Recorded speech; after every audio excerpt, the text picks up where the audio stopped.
اللہ تعالیٰ کا لاکھ لاکھ شکر ہے کہ اس نے ایک بار پھر ہمیں رمضان المبارک تک لا پہنچایا۔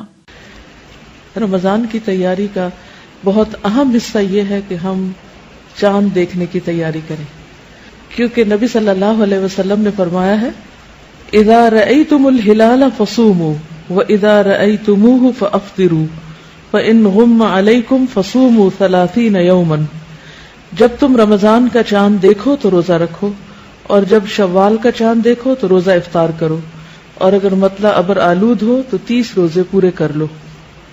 تو صوموا لرؤیتہ وافطروا لرؤیتہ، اس کو دیکھ کے روزہ شروع کرو، دیکھ کے افطار کرو، یعنی رمضان کا اختتام بھی چاند دیکھنے کے ساتھ ہونا چاہیے۔ تو ہمیں رمضان کا استقبال کرنا ہے چاند دیکھنے کے ساتھ۔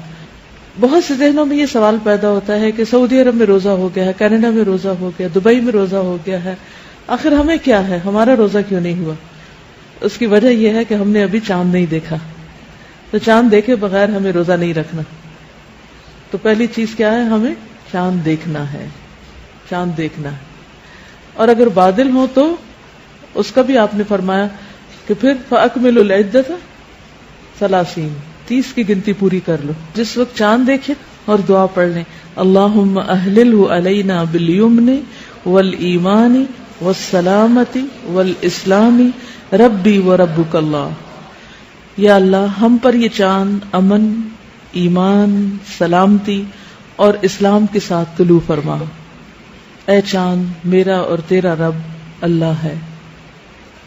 یعنی ہمارے اور چاند کے بیچ میں ایک چیز کامن ہے کہ دونوں کا رب اللہ ہے، یعنی چاند ہمارا رب نہیں، کیونکہ کچھ قومیں چاند، ستارے، سورج ان چیزوں کو پوجتی ہیں، تو ہم ان کو نہیں پوجتے۔ یہ تو صرف اللہ کی نشانیاں ہیں جو ہمیں اوقات بتانے کے لیے اور دیگر فائدوں کے لیے دکھائی گئی ہیں، ورنہ اصل چیز یہ ہے کہ ہم سب کا رب اللہ ہے۔ جیسے ابراہیم علیہ السلام نے چمکتے چاند کو دیکھ کر سوچا کہ شاید یہ رب ہو، لیکن جب غروب ہوا تو کہا کہ یہ رب نہیں ہو سکتا، تو وہ رب نہیں۔ اللہ کرے ہمارا یہ رمضان گزشتہ تمام رمضانوں سے بہت ہی بہترین ہو، جہاں ہمیں رمضان کی آمد کی خوشی ہونی چاہیے اور رمضان میں اپنے ایمان کی تجدید ہونی چاہیے، کیونکہ دعاؤں میں بھی یہی چیز ہے، لیکن یہ سب کچھ صرف رمضان تک ہی نہیں رہ جانا چاہیے۔ کسی کا قول ہے بئس القوم لا یعرفون اللہ الا فی رمضان، کتنے برے ہیں وہ لوگ جو اللہ کو صرف رمضان میں پہچانتے ہیں، اللہ کی طرف صرف رمضان میں رغبت کرتے ہیں۔ تو ہمیں سارا سال رمضان کی طرح اللہ سبحانہ وتعالیٰ کی طرف رجوع کرتے رہنا ہے، اور رمضان کا مہینہ تو نیکیوں کا موسم بہار ہے، اس لیے زیادہ سے زیادہ اپنے بیگ پیک کرنے ہیں۔ دیکھیں جب آپ دنیا میں کسی سفر کے لیے روانہ ہوتے ہیں تو عموماً کیا ہوتا ہے، آپ ایک محدود سامان ساتھ لے جا سکتے ہیں۔ مختلف فلائٹس پر 20 kgs 25 kgs 30 kgs کی اجازت ہوتی، کچھ فلائٹس پر 2 بیگ لے جانے کی اجازت ہوتی، کچھ پر اسٹرکٹلی صرف 1 بیگ لے جا سکتے ہیں۔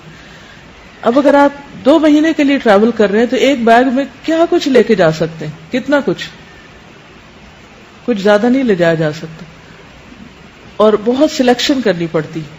لیکن آخرت کے لیے جب آپ کو اپنے نیکیوں کے بیگ بھرنے، اپنے سوٹ کیسز پیک کرنے ہیں، تو کوئی لمٹ ہے وزن کی؟ ہے کچھ نہیں۔ دنیا میں اگر آپ نے کچھ پیک نہیں کیا ہوتا تو کیا منزل پہ جا کر آپ کو مل جاتا ہے؟ مل جاتا ہے۔ مثلا یہاں سے اگر آپ دبئی جا رہے ہیں تو پاکستان سے زیادہ اچھی چیزیں مل جائیں گی۔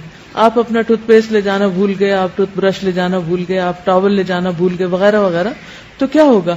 آپ ہمیشہ یہ سوچتے ہیں اچھا نہیں بھی سامان رکھا جا سکتا تو کوئی بات نہیں، وہاں پہنچ کر اور نئی چیزیں لے لیں گے، اچھی چیزیں لے لیں گے۔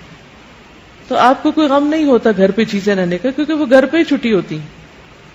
لیکن آخرت کے بیگ میں، آخرت کے سوٹ کیس میں اگر آپ نے چیزیں نہیں رکھی پوری، تو کیا وہاں آپ کو کچھ مل سکے گا؟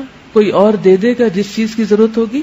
نہیں، وہ آپ کو یہیں سے لے کے جانا ہے۔ تو اس لیے ایسا موسم بہار اور ایسی سیلز کا سیزن آ گیا ہے کہ جس میں چھوٹی چھوٹی نیکیوں پر بے شمار اجر ہے۔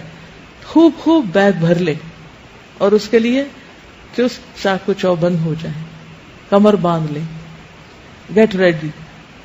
کہ فمن شہد منکم الشہر، شاہدہ کا لفظ بڑا دلچسپ ہے. شاہدہ کا مطلب ہوتا ہے دیکھنا، مشاہدہ کرنا.